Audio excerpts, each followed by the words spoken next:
efforts in the North Pacific in particular include patrols of multiple nations, trying to ensure that we don't have any illegal drift net vessels fishing in the North Pacific with drift nets. Okay, so the Benga Perkasa is one such vessel. The initial information on this vessel was detected initially by a Japanese surveillance aircraft about 300 miles off the coast of Japan. Okay? Japan, the United States, Russia, Canada, all work joint patrol activity in the North Pacific looking at IUU drift net activity. So this vessel was detected by a Japanese patrol aircraft. That information was then passed to their counterparts working here in the United States, Canada, Russia at the time. And the United States Coast Guard had a patrol vessel in the general area. It was a couple days away still. So that information was passed by Japan to counterparts.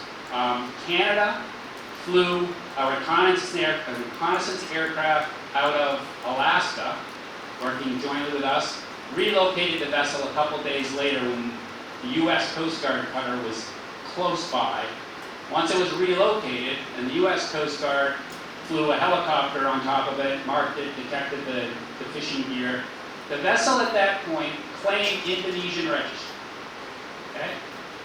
There was a lot of suspicion from our perspective it was not an Indonesian flagged vessel. However, the RFMOs that we talked about, right? What's an RFMO?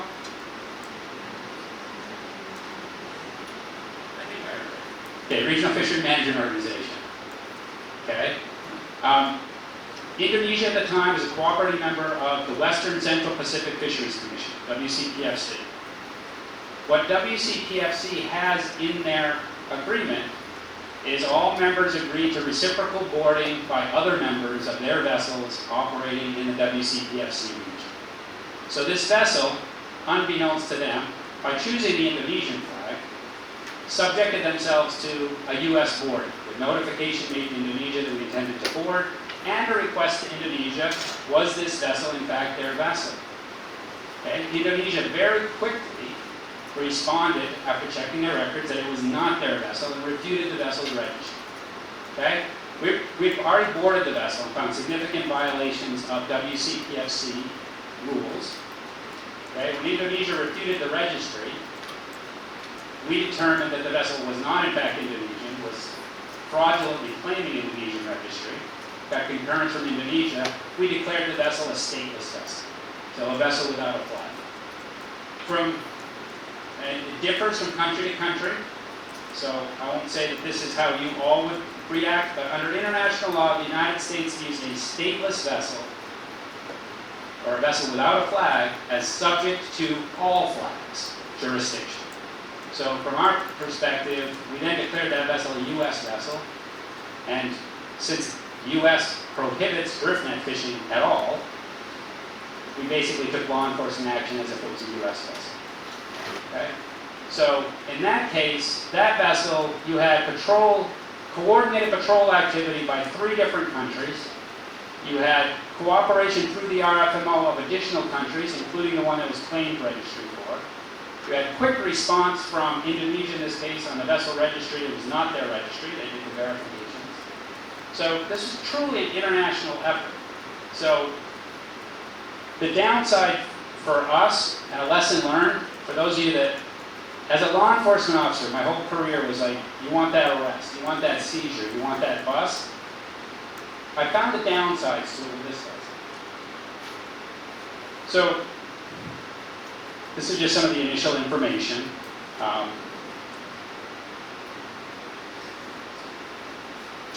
So, basically, we took the vessel into custody as a U.S. flag vessel. We dragged it back to Dutch Harbor, Alaska, which was a long ways from the coast of Japan where we seized it. It took a couple weeks to get the vessel back. And just the way our system works, so the U.S. Coast Guard seized the vessel. When they bring it back to the U.S., NOAA, Office of Law Enforcement, is who takes custody of it and continues the investigation. Our goal, looking for beneficial ownership, trying to find any ties to an owner somewhere down the chain. And in this case, slightly entertaining for those of us that didn't have to deal with it was just before I got into Alaska, they had found Norway rats on the vessel. Which is not totally uncommon for vessels, except for us, the state of Alaska prohibits entry into their territorial waters of any vessel that has any rats. So we now have a seized vessel the Coast Guard wants to hand over to us, and we can't even bring it into port. So we spent a few extra days exterminating rats and dealing with lots of other sundry things that go with a seizure. Ultimately, the vessel was forfeited. The last interesting note here, and to go back to international cooperation, we were able to get a serial number off the engine and go back through the manufacturer of the engine to find out what vessel it was initially installed on. I've taken the serial number off the engine and going back to the manufacturer to try to find who the vessel belonged to. But some interesting pieces for you to think about. And getting close to the end, to just wrap up some of the international initiatives, technical assistance and capacity building. The work that SEAFDEC's doing with all of you, providing technical assistance, helping us all get up to speed on port state measures. I know our colleagues from Australia do technical assistance as well. FAO does technical assistance, and you'll hear more from us on our technical assistance program, particularly in the port inspector training program that we have. So if you think it's rough listening to me talk for probably what's going to be a couple days, I'm going to throw you under this. You had to sit 2 weeks of me talking, right? Like 2 whole weeks. So our colleagues from Indonesia get to sit through 2 weeks of me talking to them. Our training program is a 2-week port state measures inspector training program. So that's just another one of the technical assistance. It's how we can work together. It's helping each other, learning from each other, learning how you do boardings and inspections, you learn how we do boardings and inspections. But that whole process is international cooperation and coordination, some of the initiatives. And there's a whole lot of those initiatives. Again, I know FAO, we've entered into one project with them in the Caribbean. I know they have them all over the world doing different capacity building, technical assistance. So I'm sure we can get more information on that as well. So looking forward, you got a few international initiatives that are going on.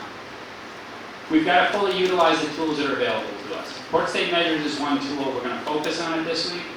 But there's a whole lot of other pieces. There's a whole lot of ways we've got to get creative. There's a whole lot of ways that we've got to look harder at vessels entering our ports and trying to do risk assessment to figure out who the bad guys are. And then we've got to do a lot more than just detaining the vessels. So we've got some great case studies coming up this week where we'll talk about particular vessels. But the stumbling block we always run into where these international initiatives such as Interpol's Fisheries Crime Working Group or the MCS Network or the international cooperation pieces is we've got to get to the next step. We've got to find who the beneficial owners are. And that can come from all of you. A phone number scrawled in a logbook. A cell phone number on the bridge. Emails in the vessel system going to a particular individual or an email address. Those are things that we don't often think about, but those are the things that we need to start thinking about, and we will with port state measures, looking at how do we find the IUU vessels. We've got to think of what's the next level. How do I confirm who the owner is? How do I confirm who's getting the money from this? How do we stop not just vessels, but the organization behind the vessels that are profiting from it? And that's the challenge, because 9% of the vessels you're boarding and inspecting, or your inspectors are boarding and inspecting, are probably legal fishers or with minor infractions. They're not true IUU vessels. We're trying to find those 10% true IUU vessels and make sure we take effective action. These initiatives are trying to help us get there. Okay. And I think these others talked a little bit about these. Increased exchange of information. We're going to talk about that. Port state measures agreement requires exchange of information, but that's honestly how we're going to move this thing forward. Is sharing inspection results, sharing information. You board a vessel, it doesn't seem quite right, you're not sure, you may not have all the evidence, but maybe the flag state has some information. You go back to the flag state and get information. Maybe the market state can get some information that the product's headed towards. Get some information on the shipment. It's this cooperation working together and not just focusing on, well, gee, I can only check it here. My jurisdiction ends here. You can ask questions backwards in the chain. You can ask questions forward in the chain. Increased use of technology. We'll talk a bit about technology. That's a constantly emerging field. How to deal with dark vessels. How do we make sure that the vessels are using the right VMS, or that they're using AIS, or we're comparing AIS data to VMS data. Some of the different pieces that we'll look at. And I think that, I believe Thailand will talk a bit about this, is how they're looking at the risk assessment and the pre-arrival information. So the nice thing about port state measures, we get a lot of information up front. A lot of information we can look at before the vessel even gets there. We can use some of these initiatives to find out what's going on with the vessel before it ever even gets to our port, so that you can help your inspectors focus on things that might be the piece that they need, or the evidence they need. Okay? Improved traceability, I think you've heard that. I know the United States has initiated traceability. The European Union, I know, has significant traceability issues to make sure that where the fish is coming from before it enters those locations. Those are things that are going to increase. I know in Southeast Asia there's been a lot of effort toward increased traceability of seafood products. So applaud that effort, and I think it's going to be things that are going to keep coming up, and it's going to become more and more robust as we move forward.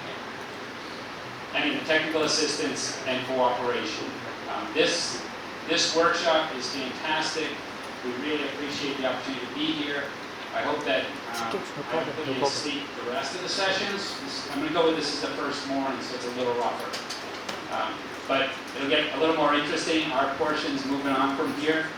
But that technical assistance, like I said, our normal fisheries inspector training program for port state measures is an 8-day training program, which is heavy in practical exercises and a whole lot of mock boardings and practical exercises, classroom exercises. So this, I mean, you're getting a lot of information compressed, and I really applaud SEAFDEC's efforts to bring you here. And I'm hoping that we can have some good dialogue. Please grab any of our team on the margins if you want to chat about some of these in more detail.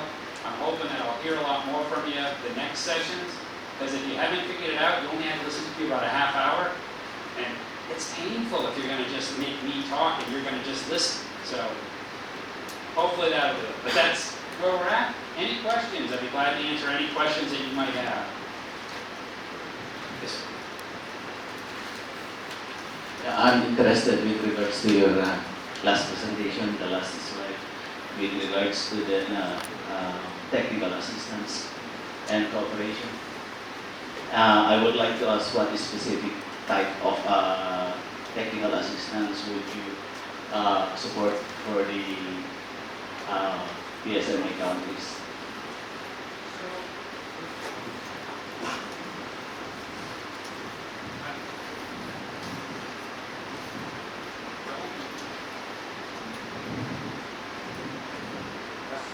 So, as far as NOAA, we provide, again, our basic training for port inspectors is 8-day.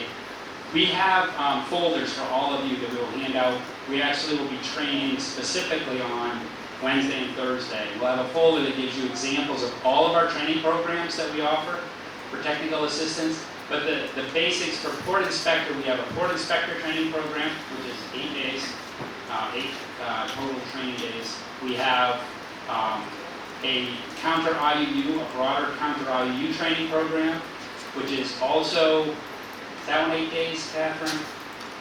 That one's 5. Okay, that one's a 5-day program. And then we have a manager or decision maker training program on port state measures, which is more designed for folks designing policies, the interagency, interministerial policies and procedures. That's 3A. Can't keep track. My training guru in the back, Catherine, actually is, wait, Catherine is our guru of our training program.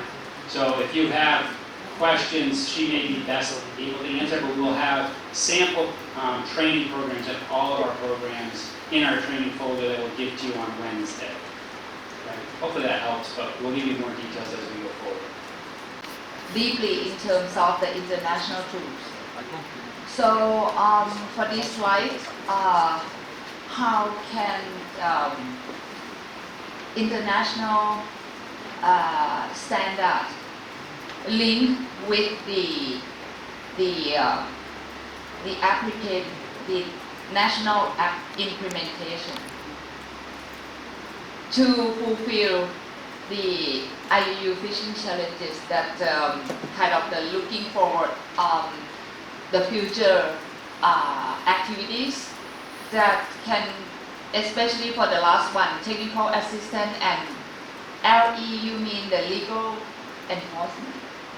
Law enforcement partnership. This is very important for me because I think that if the people not quite understand correctly in terms of the provision of the laws and regulations, especially PSN agreement, how the authority to make the proper or the fair law enforcement. So that's the it's just very curious and would like to hear your view in terms of how you link the future activities of the international to implement the international tools into the national or regional level. Thank you. Thank you for your question. I am not sure I'm going to be able to answer it very effectively, but I'll give it a shot. As far as, I think that you raise a very important point. I mean, it's always challenging, and part of the reason I think port state measures has taken so long, including, I think, the U.S. ratification. We were one of the first to sign. It was our number one priority from our administration. It still took us years to actually get the laws in place to make it happen.